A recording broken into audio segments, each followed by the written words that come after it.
Imagine une organisation qui passe son temps à arrêter les pirates, une organisation qui prétend vouloir maintenir la paix dans le monde, mais en même temps, cette même organisation fait des alliances avec certains pirates. Elle leur donne un titre officiel, elle efface parfois leurs crimes, elle les laisse agir librement, alors on peut se poser une question. Pourquoi le gouvernement mondial protège certains pirates? Pourquoi des criminels recherchés peuvent-ils parfois travailler avec ceux qui sont censés les arrêter? Et la réponse, elle se trouve dans un système créé par le gouvernement mondial lui-même. Un système qui montre une réalité beaucoup plus compliquée que la simple opposition entre gentils et méchants. Ce système, c'est celui des grands corsaires. Et pour comprendre pourquoi le gouvernement protège certains pirates, il faut revenir à la création des grands corsaires. Les grands corsaires, aussi appelés les 7 capitaines corsaires, les grands corsaires sont des pirates qui obtiennent une autorisation officielle du gouvernement mondial. En échange de certains services, leurs primes sont gelées et ils ne sont plus considérés comme des criminels recherchés par la marine. Mais attention, cela ne veut pas dire qu'ils deviennent des membres du gouvernement. Ce sont toujours des pirates, ils gardent leur liberté, ils gardent leur équipage, ils gardent leurs propres objectifs. Le gouvernement accepte simplement de fermer les yeux sur leurs activités dans certaines limites. Mais pourquoi faire ça? Pourquoi donner une sorte d'immunité à des personnes dangereuses? Et la première raison, elle est simple, le gouvernement veut utiliser leur puissance. Dans le monde de One Piece, les pirates sont extrêmement nombreux. Certains possèdent une force capable de rivaliser avec des pays entiers. Les empereurs par exemple contrôlent de vastes territoires et disposent d'équipages très puissants. Et face à cette menace, le gouvernement cherche tous les moyens possibles pour maintenir son équilibre. Les grands corsaires sont donc une arme supplémentaire. Au lieu d'affronter tous les pirates puissants, le gouvernement préfère parfois en utiliser certains contre d'autres. Et le meilleur exemple est celui de Crocodile. Avant sa défaite contre Luffy, Crocodile est officiellement un grand corsaire. Le gouvernement lui fait confiance en apparence. Pourtant, dans l'ombre, Crocodile il prépare son propre plan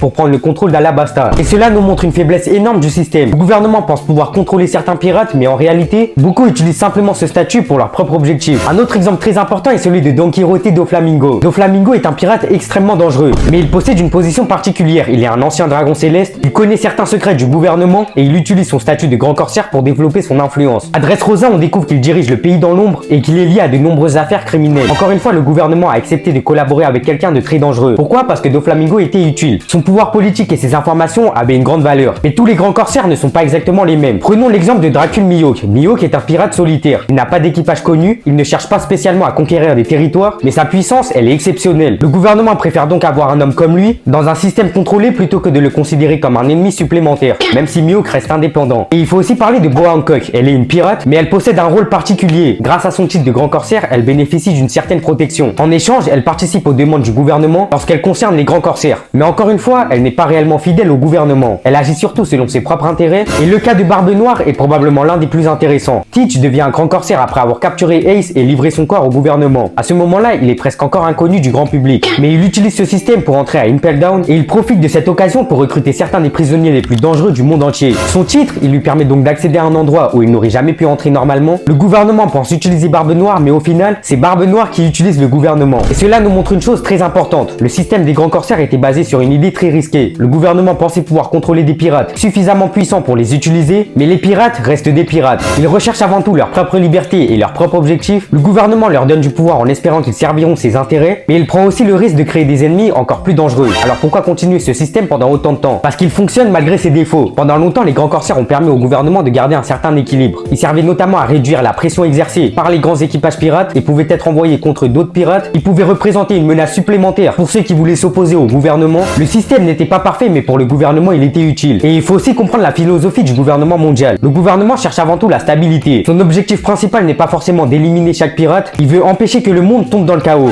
C'est même pour cela qu'il fait parfois des choix contradictoires. Il peut combattre un pirate un jour, puis négocier avec un autre le lendemain, parce que sa priorité est de conserver son contrôle. Cette logique, elle nous montre aussi une grande hypocrisie. Le gouvernement condamne les pirates qui menacent son pouvoir, mais il accepte certains pirates lorsqu'ils deviennent utiles. La différence n'est pas toujours basée sur le bien ou le mal, elle dépend souvent de l'intérêt du gouvernement. Un pirate dangereux peut être considéré comme un ennemi, mais un pirate dangereux qui sert ses objectifs peut devenir un allié temporaire. Et c'est également pour cette raison que certains personnages comme Luffy sont vus comme des menaces extrêmement importantes. Luffy ne cherche pas seulement la richesse ou la domination, il représente une idée, la liberté, et c'est probablement ce que le gouvernement craint le plus. Un pirate qui veut simplement devenir roi des pirates est déjà dangereux, mais un pirate qui inspire les autres à se libérer devient un problème beaucoup plus grand. Après les événements de Marineford, le système des grands corsaires commence à perdre son importance. La marine crée les pacifistas, le projet de Vegapunk avance, puis le gouvernement décide finalement d'abolir officiellement le système. Lors de la rêverie, les pays membres votent la fin des grands corsaires. Cela montre que même le gouvernement reconnaît les problèmes de ce système. Les pirates qu'ils pensaient contrôler sont devenus trop imprévisibles. Alors pourquoi le gouvernement protège certains pirates? La réponse elle est simple, parce qu'ils sont utiles. Le gouvernement mondial ne cherche pas toujours à éliminer toutes les menaces, parfois il préfère les utiliser. Et les grands corsaires représentent parfaitement cette logique. Ils sont assez puissants pour être dangereux, mais le gouvernement pense pouvoir les garder de son côté. Cependant, l'histoire elle nous montre souvent l'inverse. Crocodile trahit, Doflamingo manipule, Barbe Noire profite du système, et finalement beaucoup de ces pirates finissent par devenir des problèmes encore plus grands. Dans One Piece, le gouvernement mondial mondiale est une organisation qui veut contrôler le monde et pour cela il est prêt à faire des compromis même avec des pirates, mais ces alliances elles ont toujours un prix, car un pirate véritablement libre ne peut jamais être complètement contrôlé et c'est probablement l'une des plus grandes leçons de l'histoire. Le gouvernement peut donner un titre, il peut donner une autorisation, il peut même essayer de transformer un criminel en allié, mais il ne pourra jamais totalement contrôler quelqu'un qui cherche la liberté. Maintenant j'aimerais bien savoir ce que toi tu penses de tout ça. D'après toi, pourquoi le gouvernement protège certains pirates? Donne-moi toutes tes réponses à cette question en commentaire, j'ai hâte de les lire. Et surtout, merci d'être resté jusque là, j'espère que tu as kiffé la vidéo.